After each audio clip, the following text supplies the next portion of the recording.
जय जय श्री राधे श्याम। आदर्श भक्त कथा चैनल पे आप सभी भक्तन को अभिनंदन, स्वागत है। आज हम कन्हैया की बाल लीलन की वर्णन करने के बारे में आप सो 3 भाग पहले सुना चुकी। अब चौथे भाग की लीला आप श्रवण करोगे। तीसरे भाग में कन्हैया को बाल रूप में सूप में रख के बसदेव जी गोकुल में जा रहे हैं और कैसे सबके बंधन छूटे वो आपने सुनी, और वे बंधन कौन से होवे और माया ते जब बंध जावे तो कैसे बंध जावे वो आपने सुनी। अब बसदेव जी लाला को लेके चल दिए हैं, तो आओ 1 मिनट मेरे संग कीर्तन करो, तब से आरंभ करेंगे। भक्ति भक्त भगवंत गुरु चतुर नाम बपुए, इनके पद बंधन किए आज सृजन अनेक।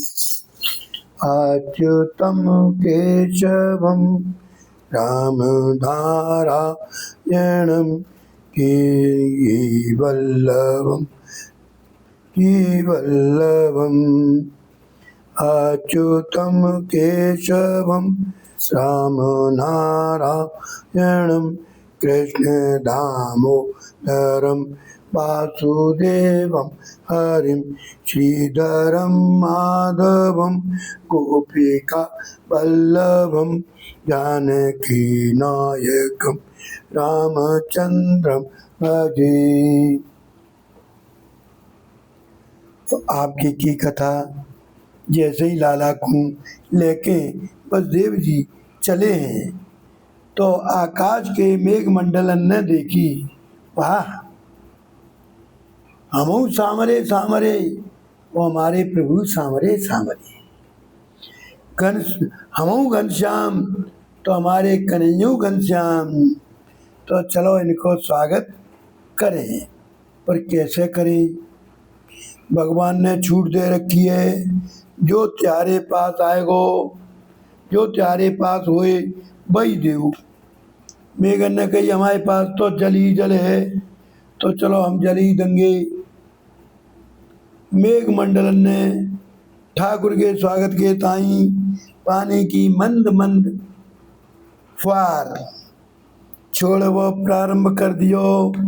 शेष भगवान को लगाओ, सरकार तो छोटे सी ये पानी बरसा रहे हैं, तो उन्होंने कहा कि शेष भगवान ने अपने 1000 फनन को छत्र तान के छाता बना लियो और जल वृष्टि को रोकत हुए बसदेव के पीछे पीछे चल रहे हैं यमुना मैया में। और जैसे ही यमुना मैया के पार पे पहुंचे तो बसदेव जी सोच रहे हैं, अरे इत मथुरा इत गोकुल नगरी, अरे इत मथुरा इत गोकुल नगरी, अरे बीच में जमुना बही,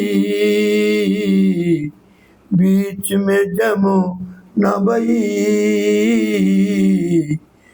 तेरी गोकुल नगरी दूर ही कही। और जो यमुना महारानी को देखो तो महारानी ने अपने मन में सोची, क्योंकि आजकल तुम देखोगे भैया जाऊ युग में 3 चीज 3 वस्तु कन्हैया जी के समय की हैं, और चौथी आप बताइयो कौन सी? पहली यमुना महारानी, ठीक। दूसरी तुम्हारे गोवर्धन पर्वत, बिल्कुल ठीक। तीसरी जो ब्रज रजरानी, चारों तरफ ब्रज रज है। और चौथी तुम बताओ, नहीं हो तो हम बता दें, वो कौन सी? भगवान श्री कृष्ण को नाम, चाहे कृष्ण का हो चाहे राम का हो रे, दोनों को मतलब एक ही है। भाई भगवान को नाम बिल्कुल हमेशा बनो रहेगो। अब इधर यमुना महारानी ने देखो कि मेरे प्राण धन प्रियतम पधार रहे हैं, तो बिना इनको पाद प्रक्षालन किए बिना नहीं जान दूंगी, आज तो हम इनके चरण स्पर्श करके ही मानूंगी। तो उमड़ गुड़मड़ के यमुना जी को जल बसदेव जी के कंठ तक आ गया। प्रभु जान गई कि देवी जी के चरण छुए की पड़ी है और मेरे पिताजी डूबे जा रहे हैं। तो भैया आगे कहा है वो कि जैसी भगवान ने कन्हैया ने सोची कि जागूं देवी जी को तो मेरे चरण छुए की पड़ी है, मेरे पिताजी डूबे जा रहे हैं, तो उन्होंने तुरंत नीचे पैर लटकाए दियो सूप में थे नीचे, और जैसे ही चरण कमल को स्पर्श भयो, पद प्रक्षालन करके यमुना मैया बसदेव जी के घुटनन के बराबर है गई। जा तरीका सो यमुना पार करके बसदेव जी नंद भवन में पहुंच गए। और जैसे ही नंद भवन पहुंचे हैं तो देखत का है भैया कि वहां पर योग माया के प्रताप से सबरे ब्रजवासी खर्राटे लेके सोए रहे, दी रहते चुपके थे। प्रसूति के भवन में जाके इन्होंने लाला को तो सुलाए दियो और लाली को उठाए लियो, और जैसे ही लपेट के धीरे धीरे धीरे जा तरीकाते गए, काय बाई तरीकाते वापस आए और सीधे बंदी गृह में वापस आए। तो सबरे तारे अपने आप लगत चले गए, इतने पहरेदार जग गए, और जैसे ही कन्या गलो फाड़ के रोवे लगी, हाथ कड़ी बेड़ी फिर सबकी बंद है गई। किवाड़ बंद होते ही कन्या को रुदन सुन के पहरेदार जग गई। उन्होंने दौड़ के कंस को सूचना दी। कंस दौड़ो दौड़ो आए हुए घबराहट वो, और देवकी की गोद में थे लाला की जगह लाली को पायो तो बड़ो घबरायो। बागू लगे हो कि देवतन की जा में कोई गहरी चाल है, पर मैं छोड़े वारो ना हूं। तो कन्हैया ने कंस ने कन्या को पैर पकड़ लियो, पलंग को वो खींच रही है, बोली अरे भैया ये तेरी बेटी के समान है, तेरे पुत्र की बधू के समान है, जाकू क्यों मार रहे हो? ये तो कन्या है, तेरो तो काल लाला के हाथ से हो, लाला तो तेने सबरे मार दिए, कोई बचो ना है, ये तो लाली है, जाकू छोड़ दे। पर नहीं, बहाने ना है छोड़ी।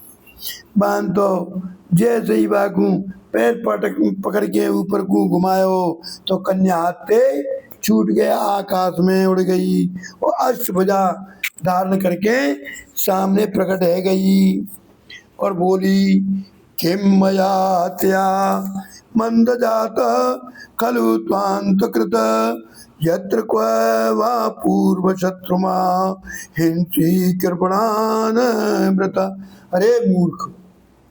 अरे मूर्खानंद, तू मोकू मारवे चले हुए, तो कू मारवे वारो तो ब्रज में पैदा है गयो। अब कंस कांपत भयो बोलो, अरे बहन देवकी कहाँ पैदा है गए? देवकी से पूछ रहे हो, देवी मैया ऊपर कह रही है। तो कंस कांपत भयो बोलो, भाई देवी मैया थे योग माया थे। बहन जी कहाँ पैदा है गए, कौन के घर में?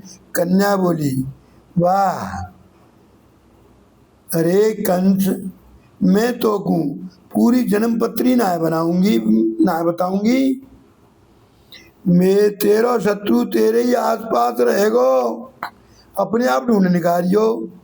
यूँ कह के देवी मैया अंतर ध्यान है गई और सीधी विंध्याचल में पहुंची। कंस बुरी तरह घबरा के अपनी बहन देवकी के ही चरण में गिर पड़ो और कह लगो बहन जीवन में पहली बार पता चली है कि आजकल देवता झूठ बोले, वो झूठ बोल सीख गए।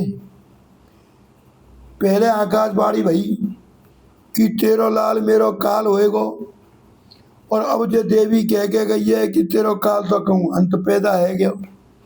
इन दोनों में एक झूठो है और एक सच्चो है। मैं कैसा पता करूं कि इन दोनों में तो कोई एक झूठो है कि ना है।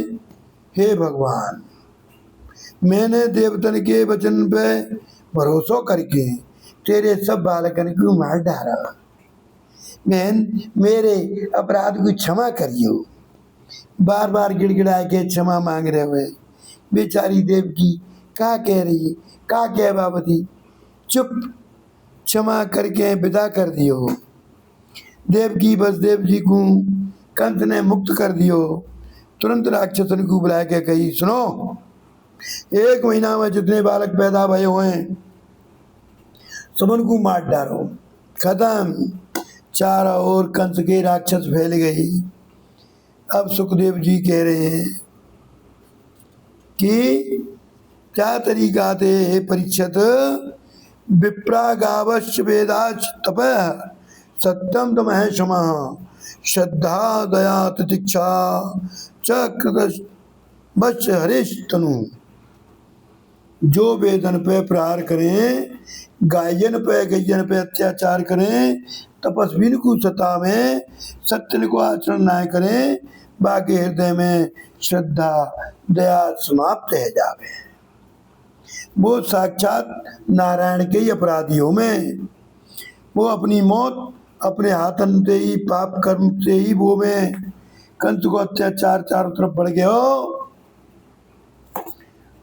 और उदयनंद भवन में कहा है भैया, अब ये तुम्हें 5वें भाग में नंद महोत्सव की कथा में सुनने के ताई मिलेगी, क्योंकि हम तो ब्रजभाषा में ही आपको सुनाए रहे। हमसे कभी त्रुटि होएगी, और हम तो मानव है भैया, वो पागल, तो पागलन से तो त्रुटि बने ही बने। पर भैया ब्रजवासी तो ब्रजवासियों में वो सबन को माफ करें। और आगे की कथा कितनी सुंदर होएगी, नंद भवन में कैसे व्रत उत्सव होएगो, कैसे नंदोत्सव होएगो, बाकी कथा हम आपको 5वें भाग में सुनाएंगे। राधे राधे।